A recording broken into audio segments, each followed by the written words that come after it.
మా పార్టీ పరంగా మీ విశ్వాసత అవిశ్వాసం ఏమని పెడితే వీళ్ళకి ఏం బాధో నాకు అర్థం కాలే. బీజేపీలకి అది మా పరిధిలో ఉంది. అది మా కౌన్సిలర్ దాదాపుగా 41 మంది ఉన్నారు.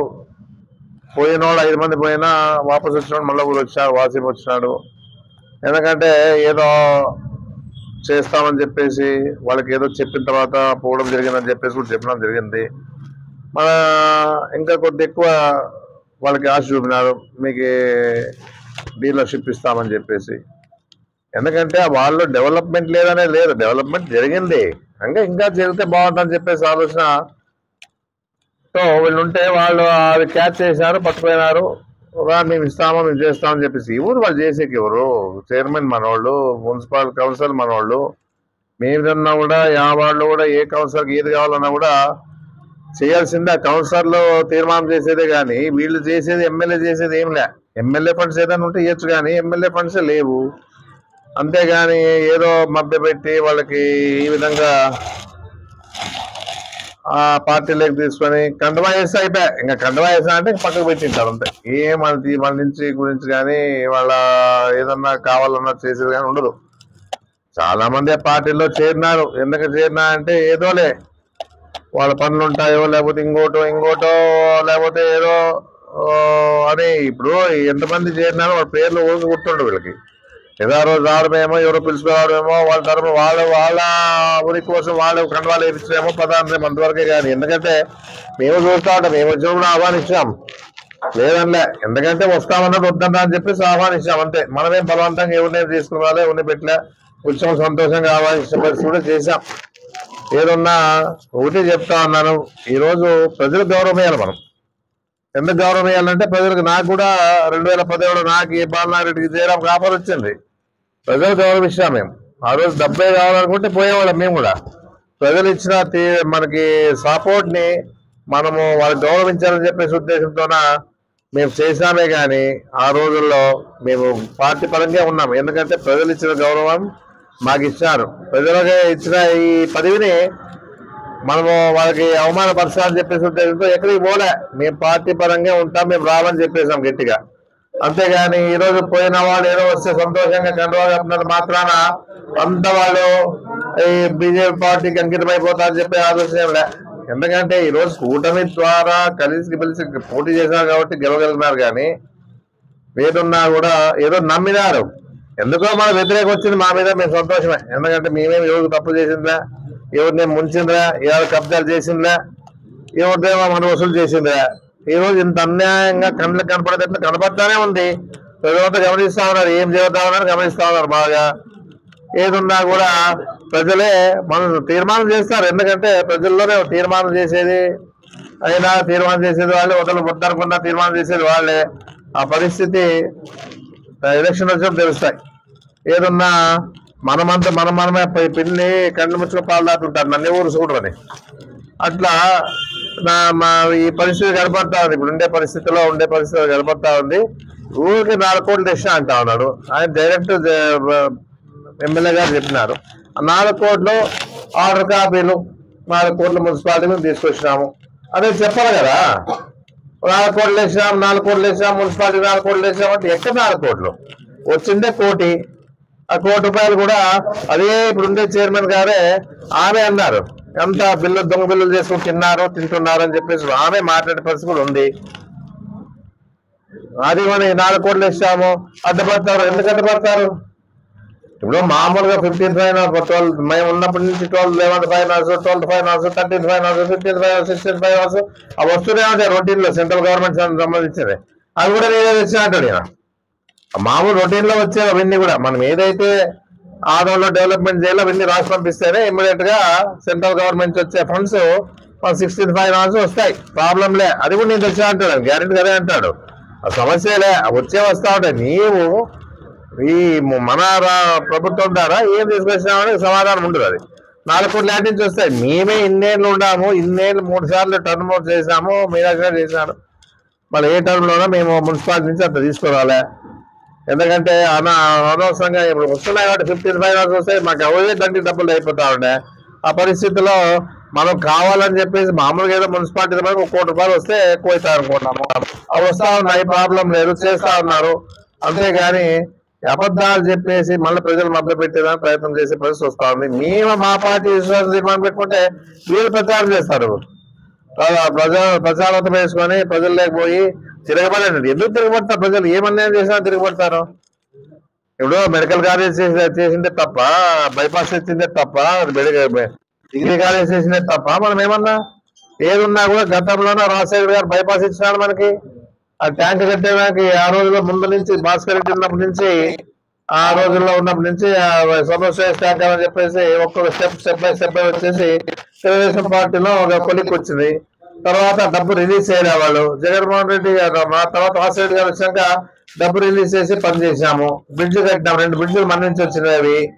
ఆ రోజు ఏ డెవలప్మెంట్ గడప తిన్నప్పుడు కూడా ఎక్కడ కూడా ఏది కావాలన్నా సాధ్యమైనంత వరకు గడపలో వచ్చిన ఫండ్స్ పెట్టినాము. మున్సిపాలిటీ తరఫున కాకుండా గడప ఫండ్స్ పెట్టినాము. ఆ రకంగా గడప ఒక 40 లక్షలు ఇచ్చారు జగన్మోహన్ రెడ్డి గారు. పనిచేసే చేతనైనంత వరకు అన్ని చోట్ల పని జరిగింది. ఈ రకంగా మన ప్రభుత్వంలో మనం చేసామని గొప్పగా చెప్పుకుంటున్నాము. ఎందుకంటే నా తల్లవాత బాగాలేదు, నేను ఓడిపోయాను కానీ ప్రజలు నాకు ఓటేసాను. ఎందుకంటే వేసారు 70,000 మంది 71,000 మంది నాకు ఓటేశారు. అన్యాయంగా మనం మాట్లాడరు. పోయినసారి 73,000 వచ్చిందా, ఈసారి 71,000 మంది వచ్చారు మనకి. ఏదున్నా కూడా ఈ పరిస్థితి ఆదోళనలో ఉంది. నాకు ప్రజలంతా ఓటేశారు, సంతోషము. నేనే ఓడిపోయినా బాధపడలే. గెలుపుకోవడం దైవాధీనాలు అవన్నీ కూడా. ప్రజలు ఇచ్చే తీర్పుని శిరసావహిస్తానే కానీ అనవసరమైన అబద్ధాలు చెప్పే అవసరం కానీ లేకపోతే ఏదో రకంగా మభ్య పెట్టారు కానీ నేను చేయను. మొత్తం కాదు, అది చెప్పింది చేస్తానంటే చేస్తాను. దాదాపుగా 470 కోట్ల మెడికల్ కాలేజ్ తీసుకొస్తాము అనుకున్నాను, తెచ్చినాను. బైపాస్ కష్టపడి తీసుకొచ్చాం. డిగ్రీ కాలేజ్ కోసం ఎన్నో ఏళ్ళుగా కొట్లాడుతుంటే డిగ్రీ కాలేజ్ కూడా జగన్మోహన్ రెడ్డి తీసి ఇప్పించి స్టార్ట్ చేసిన ఘనత ఈ రోజు ఉంది. ఏం లేదా ఆ రోజు రాదు మెడికల్ కాలేజ్. నేను గట్టిగా కొట్లాడకపోతే రాదు. అది జగన్మోహన్ రెడ్డి గారు చెప్పేసి వెనకబడిన ప్రాంతం చెప్పేసి మా ఆయన డెవలప్మెంట్ లేదు చెప్పేసి ఉద్దేశంతో తీసుకొచ్చిన మెడికల్ కాలేజ్ ఈరోజు బంద్ అయిపోయింది. ఏదన్నా సమస్యలు ఉండేటివి ఏదైనా ఇప్పుడు ఉండే ఎమ్మెల్యే చెయ్యి. ఎందుకంటే కంప్లీట్ మెడికల్ కాలేజ్ కూడా మళ్ళీ ప్రారంభించు. తర్వాత డిగ్రీ కాలేజ్ కూడా భవనం కావాలా, డిగ్రీ కాలేజ్కి భవనం ఏర్పాటు చేయి. ఏదున్నా షాదీకారు ఆ రోజు షాదీకారు నిలబడిపోయింది. నేను తేలేకపోయినా తీసుకోరా, నేను తేలేకపోయినాను. ఎందుకంటే ఇన్ని పనులు తెచ్చినా తేలేకపోయినా ఇది తీసుకోరా. ఈదిగా ఉంది, డబ్బు రిలీజ్ కాలేదు, చెయ్యి. ఇన్ని సమస్య ఇప్పుడు ఏదున్నా కూడా ఈ విషయాలన్నీ మర్చిపోయి ఏమి చెప్తా ఉంటాడో. ఇప్పుడు ఆయన చెప్పేదంతా ప్రజలకు విసుగొచ్చిపోయింది. ఏం చెప్తా ఉన్నా అదేదో ఏం చెప్తా ఉన్నా ఏమన్నా మాట్లాడితే అది దాటేస్తారు. మనకు అవన్నీ ఏదన్నా అడిగినప్పుడు నిలబడి సమాధానం చెప్పి పోయేవాడిని నేను. ఎందుకంటే వాళ్ళకి అర్థం కావాలని చెప్పేసి. ఆ రోజు ఏమంటే ప్రజలు కరెంట్ ఛార్జీలు పెంచినప్పుడు జగన్మోహన్ రెడ్డి అండి. తర్వాత కూడా కాయగూరల రేటు పెరిగిపోయినప్పుడు ఈరోజు కాయగూరల రేటు పెరిగా. జగన్మోహన్ రెడ్డి ఏం పెంచినాడో ఆ రోజులో కొద్దిగా పెంచవచ్చు కానీ ఈరోజు 15,500 కోట్లు చేసిందిలే. అదంతా తెలిసి సెంట్రల్ గవర్నమెంట్ జగన్మోహన్ రెడ్డి ఈ 4 లక్షల కోట్ల కంటే 3 లక్షల కోట్లు అప్లై చేసినాడు. అంతా కలిసి 7 లక్షల కోట్లు ఉందని చెప్పేసి తీర్మానం చేసి, ఎందుకంటే పార్లమెంట్ లోనే. తర్వాత మళ్ళీ ఇప్పుడు ఒక స్కీమ్ ఇకపోయినా కూడా 1,50,000 కోట్లు అప్లై చేసా. అదే చంద్రబాబు నాయుడు వాళ్ళు ఎవరు అడిగేవాళ్ళే లేరు. ఇప్పుడు ఆదోళనలో కూడా ప్రశ్నించే వాళ్ళే లేరు. ఎంతసేపు ఉన్నా మా కౌన్సిలర్ని పోయేది. విట్టారమేసి ఒక పెద్ద మనిషి ఆయన మా వాళ్ళు కౌన్సిలర్ ఫోన్ చేసి వాళ్ళని అడుక్కునే కర్మ నీకు పెట్టింది. ఇదే పెద్ద ఇదే 1 year ఉంటారు ఉంటే. అదే ఎవరు ఫోన్ చేసినట్టు విట్టారమేసి ఫోన్ చేశారు, సార్ మా పిల్లలు పెట్టాడు మేమైనా ఇనలేదు. ఇప్పుడు మా ఇంతియాజ్ని అడిగినాము, మా ఆనందని అడిగినాము, మా గోవిందులు ఇద్దరిని అడిగినాము. అంతే చెప్తారు. ఏదో మమ్మల్ని రమ్మంటారు మేము రామని చెప్పేసామని చెప్పేసి. మీ మీద మీ పార్టీ మీద అభిమానంతోనో లేకపోతే ఇంకో దాని మీద మీ మీద రావాలా? ఏం మా వాళ్ళు ఆశపడేవాళ్ళ? ప్రతిరోజు కౌన్సిల్ 1.5 లక్షలు ఇచ్చినా 1.5 లక్షలు ఇచ్చినా 1.5 లక్షలు ఇచ్చినాం. ఎవరు ఇచ్చినారు ఇచ్చిన వాళ్ళు? ఏమన్నా వీళ్ళు చేతి నుంచి ఇచ్చినారా వాళ్ళకి? డబ్బు ఏమి ఇకపోయినా కూడా డబ్బుతోనే అన్ని పనులు అవుతాయా? ఈరోజు మా వాళ్ళంతా ఆత్మగౌరవంతో బతుకుతా ఉన్నారు. 1,50,000కి ఏం 1,50,000 కావాలనుకుంటే ఏదైనా అడగచ్చు. కానీ ఈరోజు మా మీద గౌరవంతోనా వాళ్ళకి ఎందుకంటే ఈరోజు ఎందుకు వచ్చింది, కౌన్సిలర్లు బాధపడతా ఉన్నారు, మేము చేసిన తీర్మానాలు కూడా చైర్మన్ గారు చేయడం లేదని చెప్పేసి ఉద్దేశంతోనే ఈరోజు బాధపడి వాళ్ళంతా ఏకతాటిగా నిలబడి ఈరోజు ఈ అవిశ్వాసం తీర్మానం పెడతామని చెప్పేసి డిసైడ్ చేసుకుని అదే వచ్చినాక మీ డెవలప్మెంట్ కోసం మీరు ఏది చేసినా కూడా ఎప్పటికీ సహకారం ఉంటారని చెప్పేసి చెప్పిన పరిస్థితి ఉంది. ఆ విషయంలోనే ఈరోజు జరుగుతూ ఉంది. మా వాళ్ళ మీద అవిశ్వాసం తీర్మానం పెట్టుకుంటే వీళ్ళకేం బాధ అర్థం కాలే. ఏదో ఒక సీటు టీడీపీ ఉంది, బీజేపీకి ఏం లే, ఒక సీట్ ఉంది. మా వాళ్ళు పోయిన వాళ్ళని బీజేపీ అని చెప్పుకుంటా ఉన్నారు వీళ్ళంతా కూడా.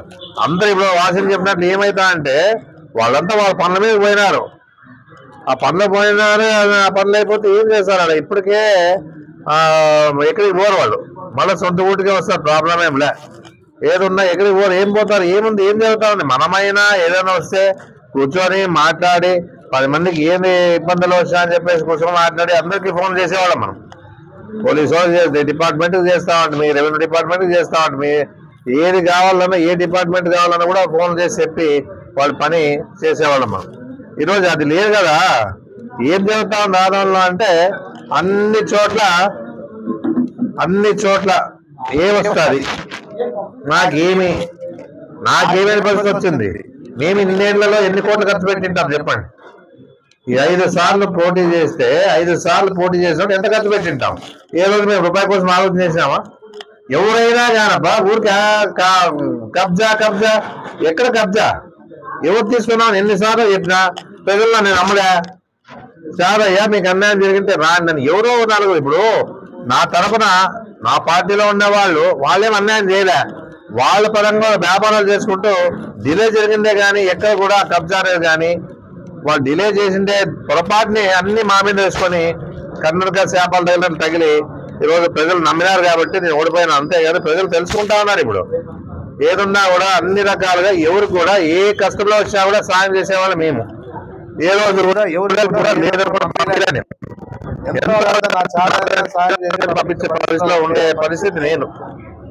అంతేగాని ఏదో దోచుకోవాలని చెప్పేసి మాకు భగవంతుడు ఇచ్చాడు, మా తాత సంపాదించింది, మా నాయన సంపాదించింది, మా ఆస్తి మాకుంది, ఎవరికి కబ్జా చేసిన అవసరం నాకు లేదు. ఎవరు చేసా అంటే ఇప్పుడు వాళ్ళ కుటుంబం మా కుటుంబాలు వేరే కాదు, వాళ్ళ కుటుంబాలు ఒకటే మా కుటుంబాలు ఒకటే. ఎందుకంటే బాధలు అనేవి అందరికీ ఒకటే ఉంటాయి. అంతేగాని అనవసరంగా ఏదో ప్రచారాలు చేసుకుని అధికారంలోకి వచ్చామని ఈరోజు సంతోషపడింది కానీ ప్రజలే తగిన బుద్ధి చెప్తారు. ఈరోజు ఏది జరిగినా నేను ఒకటే చెప్తా ఉన్నాను, డిపార్ట్మెంట్ తో కూడా ప్రెజర్ పెట్టిస్తా ఉన్నాను మా కౌన్సిలర్లకి. ఐఎస్ఐ మార్కుతో నీళ్లు వ్యాపారం చేసుకుంటా ఉంటే ఐఎస్ఐ మార్కు అన్ని కరెక్ట్గా ఉంటాయి. మన ప్రభుత్వానికి ఏది కావాలో ఆ పర్మిషన్ తోనే నడుపుతా ఉన్నారు. గ్యాస్ అంగడి మీద పడేది, తర్వాత ఇంకో రకంగా ఏదో ఆలోచన చేసేది, అది కేసులు పెట్టి దాని మీద ఇచ్చేది, ఇన్ని రకాలుగా ఉన్నా మా వాళ్ళు ఎవరు భయపడలే. ఏమైనా అదేమన్నా ఉరి తీస్తారా వాళ్ళు? ఏమన్నా ఏదున్నా నీతి నిజాయితీగా పార్టీ పరంగా మానవత్వంతో మన పార్టీ పరంగా ప్రజలేసి గెలిపించినారు, ఓటేసి గెలిపించినారు కాబట్టి ఆ ఓటేసిన వాళ్ళకి గౌరవం ఇచ్చి ఈరోజు అందరూ గట్టిగా నిలబడి ఈరోజు మళ్ళా మన పార్టీ పరంగా అవిశ్వాసం తీర్మానం పెట్టి, ఎందుకంటే అవిశ్వాసం తీర్మానం పెట్టడానికి కారణం కూడా చెప్పిన, ఎందుకంటే వాళ్ళు బీజేపీ ఎమ్మెల్యేకి సపోర్ట్ చేస్తా ఉన్నది ఒక కారణము. వాళ్ళకి తెలిసిన బాధ, ఎందుకంటే నేనేం నా పని అయిపోయింది, నేను ఎమ్మెల్యేగా ఓడిపోయినా పర్వాలేదు, వాళ్ళు ఉన్నోళ్ళన్నా రేపు గెలాలంటే వాళ్ళలో డెవలప్మెంట్ చేసుకోవడానికి వాళ్ళ అవసరం వాళ్ళు పడతా ఉన్నారు. అంతేగాని మేము మా విశ్వాసం తీర్మానం పెట్టుకుంటే వీళ్ళకేం బాధ నాకు తెలీదు.